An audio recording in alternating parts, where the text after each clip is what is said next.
interessei, assim, por punk quando eu era muito novinho, assim, né? Eu era muito solitário, assim, quando era criança.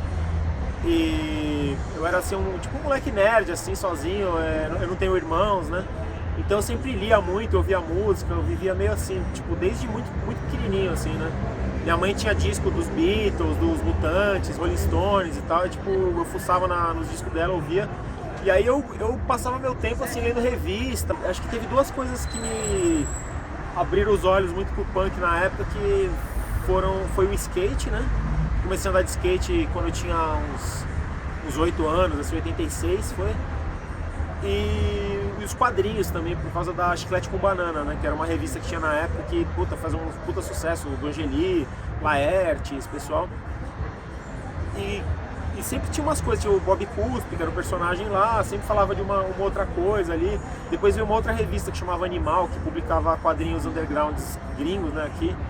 E no meio tinha um encarte que era como se fosse um fanzine, também falava um pouco de hardcore, e a gente ia, tipo, juntando um pouco de informação.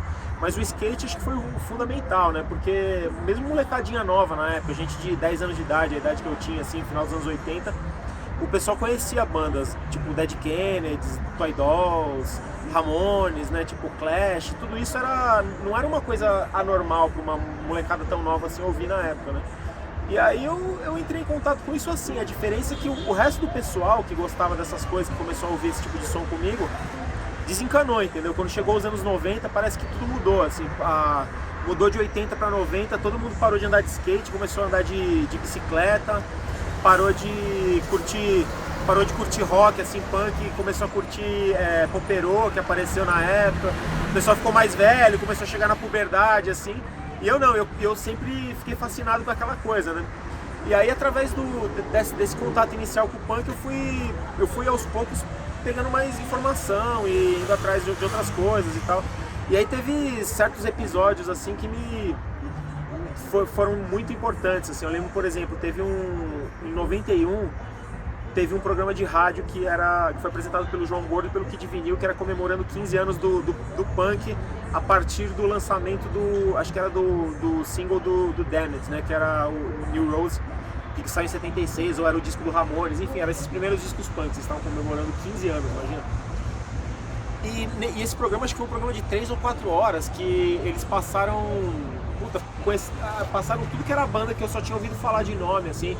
Então passou Minor Threat, Suicidal, Bad Brains, Discharge, toda essa coisa de hardcore mais, assim, tipo, menos óbvio, assim, tipo, alguns deles eu já conhecia, mas eu não tinha nada, e outros eu vinha conhecer a partir desse programa. E nessa época eu tava começando a sair sozinho, tipo, pro centro e na galeria também.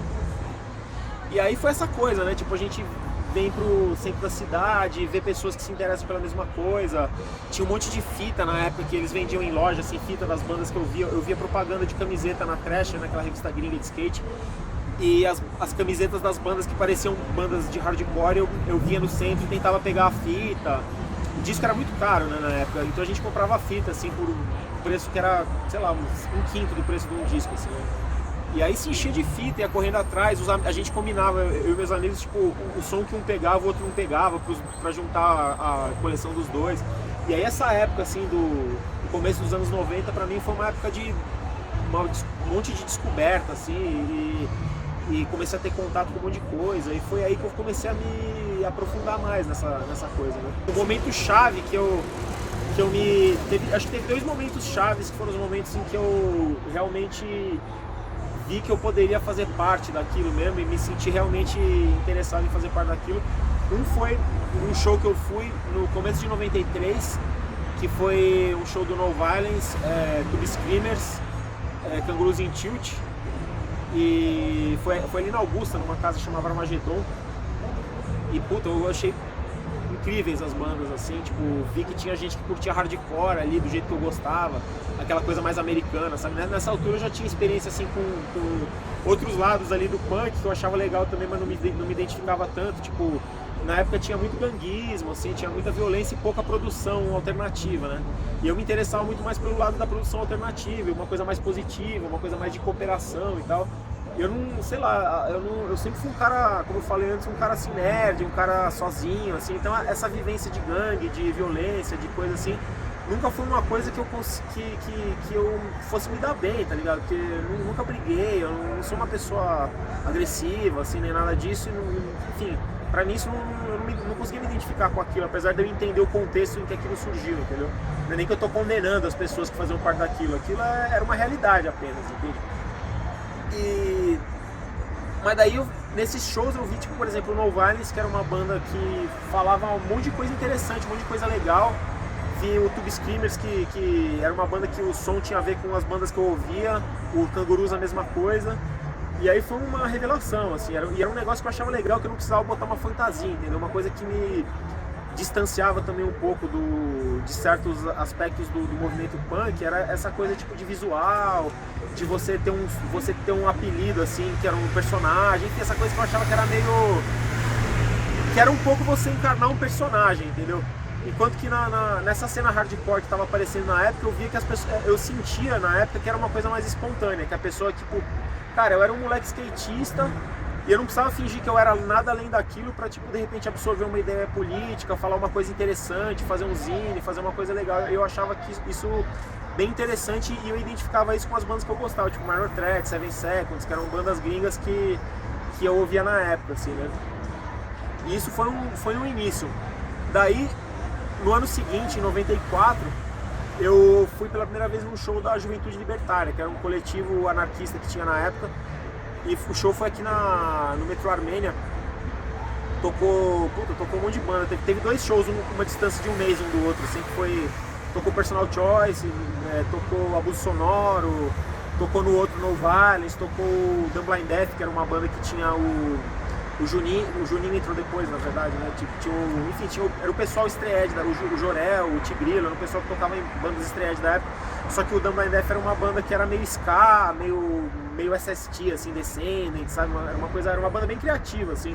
Eu achei isso bem legal. E aí eu me identifiquei muito com esse pessoal, porque além da coisa musical ser muito parecida com o que eu gostava, e deles também não terem essa coisa de encarnar um personagem, também são uma galera espontânea e aberta, assim, eles tinham umas ideias políticas com as quais eu me identificava, entendeu? Eles levavam a questão do anarquismo a sério, e o anarquismo era uma coisa que eu e meus amigos a gente tinha descoberto um tempo antes, e a gente lia muito e gostava muito, enfim, era uma coisa que a gente ficou com mania desse lance. E a gente não conseguia identificar, por exemplo, os skatistas que ouviam hardcore também, o lado do anarquismo. E, por exemplo, nos punks que gostavam de anarquismo, a gente não se identificava esteticamente, musicalmente, assim, com eles. E o pessoal da Juventude Libertária era bem na pegada da gente, né? Era hardcore desse tipo e anarquismo, entendeu? E aí a gente chegou lá, tipo, e chegou pro cara, pro vocalista do Dumb Blind Death, o Celão. Hoje em dia ele tá nos shows aí, ele faz o merch do Inimigo, né? Aí eu cheguei pro Celão e falei, cara, gostou pra caralho da sua banda, a gente tem uma banda também. E a gente queria saber como é que a gente faz pra tocar nesses shows, pra participar, pra ajudar a organizar, enfim, como é que a gente quer fazer parte disso, como é que faz, né? Aí ele falou assim, ó, faz o seguinte, escreve pra gente na caixa postal que eu vou mandar pra vocês o convite quando tiver uma reunião. Aí vocês vão na reunião e é isso aí. Aí a gente falou, pô, legal, né? Daí foi isso, aí tipo, sei lá, 2 semanas depois a gente começou a ir nas reuniões da Juventude Libertária. E no começo do ano seguinte, a minha banda na época chamava Fatura Exposta, a gente foi tocar num show lá em Londrina que teve, né? E foi o primeiro show da gente, com essa galera, e desde então eu fiquei fazendo parte dessa movimentação toda, assim, né? Então foi basicamente esses 2 shows, assim. Então, pra mim, conforme eu fui entendendo a coisa do hardcore, a coisa pra mim sempre teve a ver com a produção, entendeu? Tipo, a produção era isso. Então, conforme eu fui me interessando com a coisa, querendo fazer parte, eu não fui querendo fazer parte nesse esquema de rolê e de identidade. Isso pra mim sempre foi muito secundário, entendeu? Novamente, não é uma coisa que eu sou contra, é uma coisa que eu acho que é divertida só, mas eu acho que a essência do hardcore é a produção, entendeu? É a produção e a participação, mesmo que você não produza, você está participando de uma movimentação de produção underground, sabe? Então eu me lembro, por exemplo, de ler o livro do Bivaro, que é Punk, que esse foi um livro que eu li muitos anos antes disso ainda. Eu li quando eu devia ter, sei lá, uns 11 anos de idade, 10 anos, sei lá, porque tinha na biblioteca da minha escola. E eu lembro que nesse livro ele falava muito desse lance, falava do Crass, falava da Maximum Rock and Roll, falava do Sniffing Glue, que tinha sido o primeiro zine punk inglês, e como é que o cara fez. E tinha aquela história, assim, que o outro zine, o cara botava tipo um desenho de um acorde ali, como se fosse uma cifrazinha. Aí escrevia assim, esse é um acorde, esse é outro acorde, esse é outro acorde, agora monte uma banda. Eu achava aquilo do caralho, entendeu? E eu achava incrível aquilo, porque além de eu ouvir as bandas punks e sentir uma energia fodida só do lado musical, ainda existia essa coisa de ser um negócio aberto pra quem quisesse fazer. Então, desde sempre, eu sempre quis fazer, entendeu?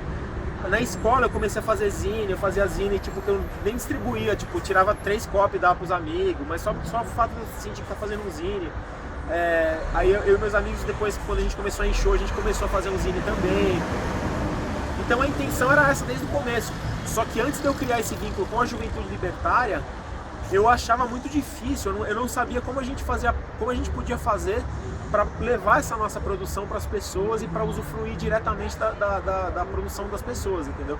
A gente vinha na galeria, de vez em quando tinha um zine numa loja, daí a gente pegava o zine, de vez em quando tinha uma demo numa loja, pegava a demo, mas a gente não era difícil na época, antes da internet, você chegar até o underground, entendeu? E a partir daí a gente conseguiu chegar. E aí a gente nunca mais parou. E aí foi por aí. A gente começou a produzir a partir daí. Enfim, mas é isso, entendeu? Tipo, pra mim o hardcore, o punk sempre foram essencialmente essa coisa da produção, sabe? E até hoje pra mim é. Tanto é que eu não me importo, eu não tenho interesse nessa coisa de falar assim, eu sou isso, eu sou aquilo, eu sou punk, eu sou hardcore. Pra mim isso é uma coisa que você faz parte, não uma coisa que você é, entendeu? É uma maneira como você organiza suas coisas. É um modo de fazer as coisas, um modus operandi, não necessariamente uma coisa de apenas você ser. Não que você não possa ser, mas pra mim o importante é isso, entendeu? Eu tive uma banda quando eu era bem novinho, eu e meus amigos, assim, eu tinha uns amigos na escola que foram meus colegas desde o jardim da infância. Aí eu lembro quando a gente tinha, tipo, sei lá, 4, 5 anos, na época o Kiss aparecia na televisão, a gente nem sabia o que era, mas a gente ficava tocando guitarrinha de mentira, assim, com as pazinhas do recreio, assim, sabe, tipo aquela coisa. E aí eu falei pra eles, cara, vamos fazer uma banda quando a gente crescer, vamos ser roqueiro. E eu sempre fui um cara muito insistente, assim, eu sempre fui uma pessoa que dificilmente, tipo, fazia um plano e deixava de lado, entendeu? E aí a gente com 4 anos foi assim, aí quando eu tinha, sei lá, 8 anos eu ainda lembrava e falava pros caras, não, vamos fazer uma banda. Aí quando eu tinha 10 anos eu ainda lembrava, quando a gente tinha, sei lá, tipo, coisa de 11 anos, eu falei pros caras, mano, agora a gente vai fazer a banda. E aí eu ganhei uma guitarra horrível, eu lembro que meus pais, a gente achou a guitarra no primeira mão, né? E a gente foi lá num lugar na Zona Norte, longe pra caralho, assim, da minha casa, assim, fomos buscar a guitarra era ruim pra caralho, não afinava, assim, mas, tipo, puta, eu adorei aquela guitarra, foi uma coisa incrível, assim, tipo, pra mim, meu amigo também ganhou uma bateria também do primeira mão, assim, usada, e eu e meu amigo, a gente nem sabia tocar e começamos a, tipo, ensaiar sem saber tocar, assim, né, tipo, isso com, sei lá, 11 anos de idade. E aí a gente foi, a partir daí, fomos meio começando a banda, assim, né, a primeira banda que eu tive. E aí tinha um outro amigo meu, que também é amigo meu de infância, que andava de skate comigo, que ele também falou pra mim, ele falou, cara, desde quando a gente era moleque, você fala pra gente que a gente ia fazer uma banda punk chamada Fratura Exposta, vamos fazer agora. Eu falei, puta, então vamos, né? Eu já tava meio que me distanciando desses outros amigos com quem eu tive a primeira banda, né? Eu tava indo mais pra esse lado do hardcore, eles estavam indo pra um lado mais de ser músico, assim mesmo, que eu não tinha muito interesse. Aí eu montei o Fratura Exposta com esse meu amigo. E a gente chamou um outro amigo que não sabia tocar nada pra cantar, só que ele não conseguia cantar, então ele começou a tocar baixo. Aí o nosso outro amigo que ia tocar baixo tava, tipo, mais interessado em outras coisas na época, tal, tipo, não tava com empenho pra fazer banda. Aí ele deu o baixo pra esse cara, emprestou lá, o cara nunca mais devolveu, ficou com ele pra sempre. E aí o cara começou a aprender a tocar baixo, e eu como a gente não tinha vocalista, eu tocava guitarra e cantava, né? E aí essa banda depois acabou virando o New Speak, que foi a minha primeira banda que lançou disco e tal, mas o Fratura Exposta chegou a fazer show, a gente fez uns 4 shows assim, e foi isso. Aí depois do New Speak, aí eu tive várias outras bandas, assim. Uma coisa que eu me lembro muito no começo dos anos 90 é que na minha cabeça o interior a cena do interior, em geral, a cena nas cidades do interior era talvez até mais forte do que em São Paulo capital, em muitos aspectos, entendeu? Cada cidade do interior tinha talvez poucas bandas, mas assim, sempre tinha, eu lembro de sempre ver flyer de shows no interior com um monte de banda, todas as bandas tocavam, bandas de São Paulo também, e tinha muito zine do interior, então na minha cabeça o interior era onde as coisas aconteciam muito, assim, naquele tempo, né? E aí eu trocava carta com muita gente do interior. Eu lembro que eu fiz bastante amizade, por exemplo, com o pessoal de Pirassununga, tinha o pessoal também de Americana, daquela região de Americana, Limeira, Santa Bárbara, que era mais ou menos uma galera em comum ali. E todo esse pessoal, assim, tinha, às vezes também vinha muito para São Paulo, né? E eu me lembro bastante disso. Eu me lembro que no interior nessa época tinha muita banda de noise, grind, uma outra banda de hardcore, assim, mas tinha um underground, independente do estilo, que era muito forte, assim, né? Então, assim, o interior era uma parte fundamental da cena underground em geral, não só hardcore no começo dos anos 90, até meados dos anos 90, assim, né? Tipo, sempre tinha show. Eu lembro de a gente ir pra Campinas, a gente ir pra Santa Bárbara, ir pra Americana, São Roque também. Eu não me lembro de ir pra São Roque bem nesse comecinho, mas lá pra 96, 97 começou a ter show em São Roque também. E o interior, o sul de Minas também, um dos primeiros shows que eu toquei foi lá em Pouso Alegre, que era uma cidade onde rolava muita coisa na época.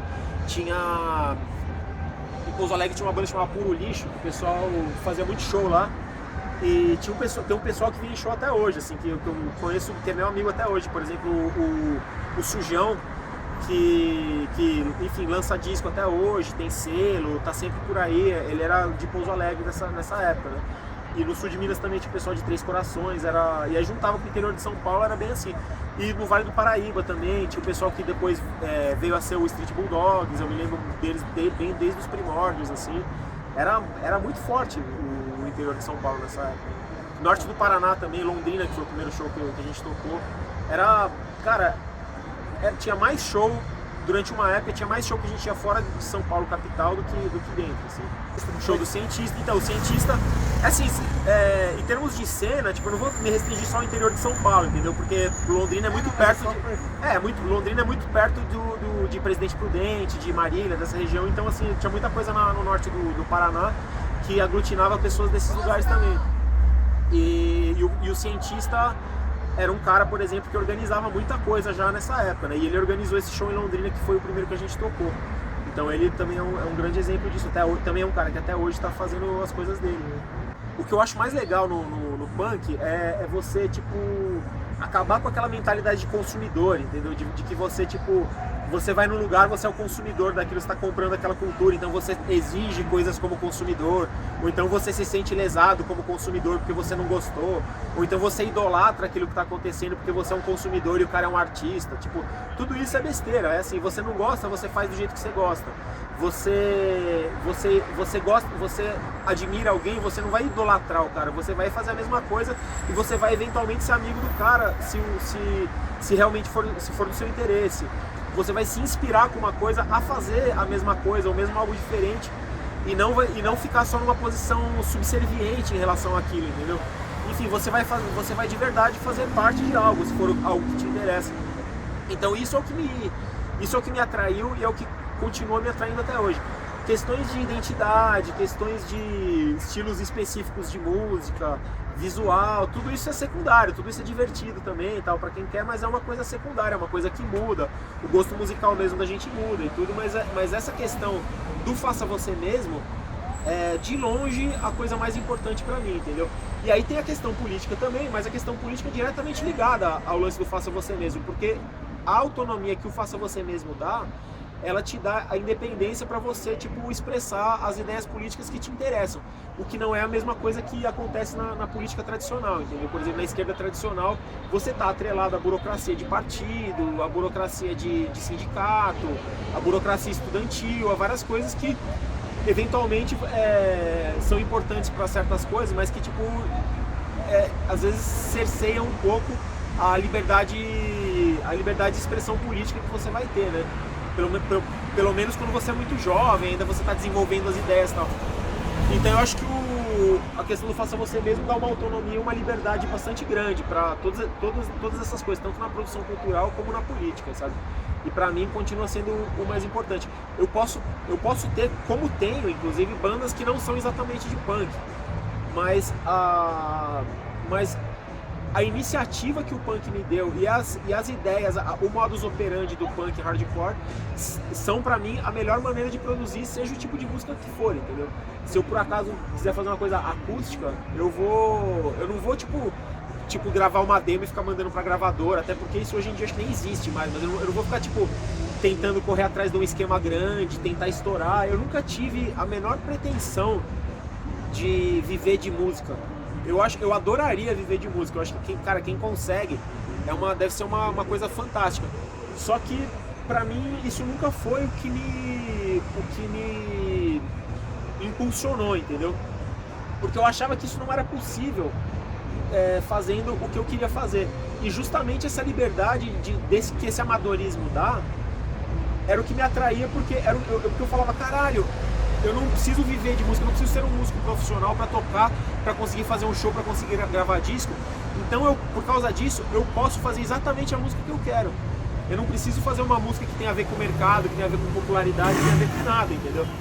E tanto é que, mesmo dentro do hardcore, existem certos estilos mais populares, certos estilos menos populares, e eu sempre tive isso em mente. Falei, cara, eu nunca vou fazer uma coisa pensando no que o público vai gostar, entendeu?